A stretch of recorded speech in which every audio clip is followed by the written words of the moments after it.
نا وہ یہ کہتے ہیں کہ جو مولانا جو باتیں بیان کرتے ہیں یہ اہل حدیث مکتب فکر میں یا اہل سنت بریلوی مکتب فکر میں یا اہل حدیث مکتب فکر میں یا دیوبند میں کسی کی بھی نہیں ہے.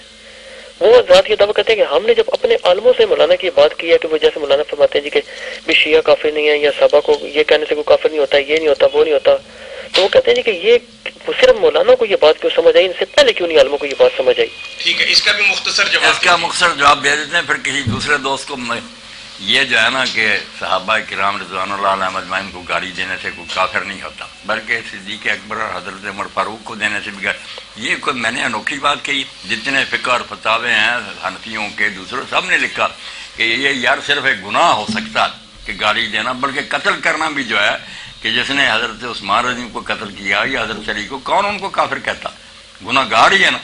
کافر ہونا کوئی آسان ہے؟ کافر تو تب ہے جب وہ اعلان کر دے کہ میں نہیں رسول اللہ کو نبی مانتا. اب جو حضرت علی رضی کا قاتل ہے اس کے حالات تو پڑھے تو وہ اپنے وقت کا بہت بڑا عابد زاہد آدمی تھا.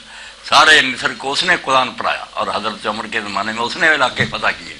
بڑا نیک آدمی تھا، مگر رنج میں آ گیا کہ اس معاویہ علی نے کیا یہ فساد برپا کر رکھا. 3 آدمیوں نے کعبے میں قسم اٹھائی، وہ چلے گئے مختلف شہروں میں.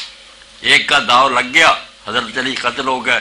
معاویہ اس دن آئے نہیں، ان کو وہ بھی بچ گئے. عمر بن عاص تھوڑے بعد زخمی ہوئے، وہ بھی پھر بچ گئے. حضرت علی شہید ہو گئے. بندے وہ سارے نمازی دیندار سے.